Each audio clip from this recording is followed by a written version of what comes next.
excited like a firework about to go off, and you can't help be a part of it because you are. By the time the bands kicked off, I was utterly stoned on crowd vibe. The opening act was some kind of Serbian turbo folk, which I couldn't figure out how to dance to. I know how to dance to exactly two kinds of music. Trance, shuffle around and let the music move you, and punk, bash around and mosh until you get hurt or exhausted, or both. The next act were Oakland hip-hoppers backed by a thrash metal band, which is better than it sounds. Then some bubblegum pop, and then Speed Horse took the stage and Trudy Doo stepped up to the mic. My name is Trudy Doo and you're an idiot if you trust me. I'm 32 and it's too late for me. I'm lost. I'm stuck in the old way of thinking. I still take my freedom for granted and let other people take it away from me. You're the first generation to grow up in Gulag America, so you know what your freedom is worth to the last goddamn cent. The crowd roared. She was playing fast little skittery nervous chords on her guitar, and her bass player, a huge girl with a dykey haircut and even bigger boots and a smile you could open beer bottles with, was laying it down fast and hard already. I wanted to bounce. I bounced. Ange bounced with me. We were sweating freely in the evening, which reeked of perspiration and pot smoke. Warm bodies crushed in on all sides of us, and they bounced too. Don't trust anyone over 25, she shouted. We roared. We were one big animal throat roaring. Don't trust anyone over 25. Don't trust anyone over 25. Don't trust anyone over 25. She banged some hard chords on her guitar, and the other guitarist, a little pixie of a girl whose face bristled with piercings, jammed in, going wheedledee, wheedledee, wheedledee dee, way up high past the 12th fret. It's our goddamn city. It's our goddamn country. No terrorist can take it from us for so long as we're free. Once we're not free, the terrorists win. Take it back. Take it back. You're young enough and stupid enough not to know that you can't possibly win, so you're the only ones who can lead us to victory. Take it back. Take it back, we roared. She jammed down hard on her guitar. We roared the note back, and then it got really, really loud. I danced until I was so tired I couldn't dance another step. Ange danced alongside of me. Technically, we were rubbing our sweaty bodies against each other for several hours, but I was totally not being a horn dog about it, believe it or not. We were dancing, lost in the god beat and the thrash and the screaming, take it back, take it back. When I couldn't dance anymore, I grabbed her hand and she squeezed mine like I was keeping her from falling off a building. She dragged me toward the edge of the crowd where it got thinner and cooler. Out there on the edge of Dolores Park, we were in the cool air and the sweat on our bodies went instantly icy. We shivered and she threw her arms around my waist. Warm me, she commanded. I didn't need another hint. I hugged her back. Her heart was an echo of the fast beats from the stage, breakbeats now, fast and furious and wordless. She smelled of sweat, a sharp tang that smelled great. I knew I smelled of sweat too. My nose was pointed in the top of her hair, and her face was right at my collarbone. She moved her hands to my neck and tugged. Get down here. I didn't bring a stepladder, is what she said, and I tried to smile, but it's hard to smile when you're kissing. Like I said, I'd kissed 3 girls in my life. 2 of them had never kissed anyone before, and 1 had been dating since she was 12, but she had issues. None of them kissed like Ange. Slowly, gently, we lowered ourselves to the grass. We lay on our sides and clutched each other, kissing and kissing. The world disappeared so that there was only the kiss. My hands found her butt, her waist, the edge of her t-shirt. Not here, she said. Let's move over there. She pointed across the street at the big white church that gives Mission Dolores Park and the mission their name. Holding hands, moving quickly, we crossed to the church. It had big pillars in front of it. She put my back up against one of them and pulled my face down to hers again. My hands went boldly and quickly back to her shirt. I slipped them up the front, and that's when the sirens started.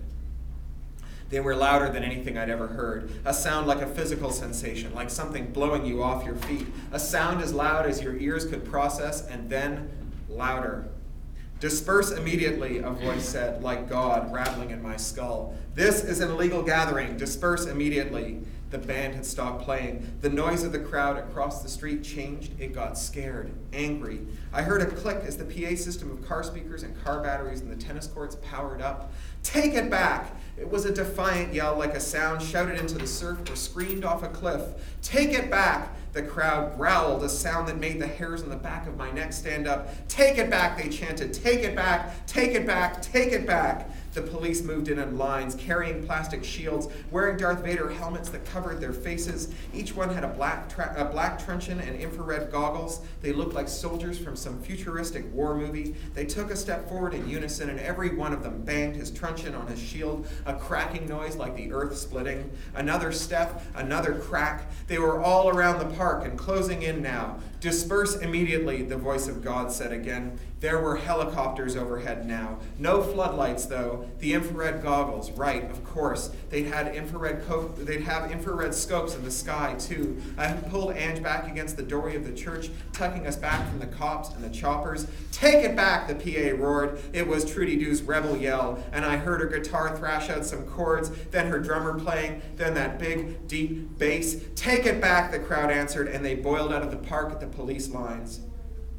I've never been in a war, but now I think I know what it must be like. What it must be like when scared kids charge across a field at an opposing force, knowing what's coming, running anyway, screaming, hollering. "Disperse immediately," the voice of God said. It was coming from trucks parked all around the park, trucks that had swung into place in just the last few seconds.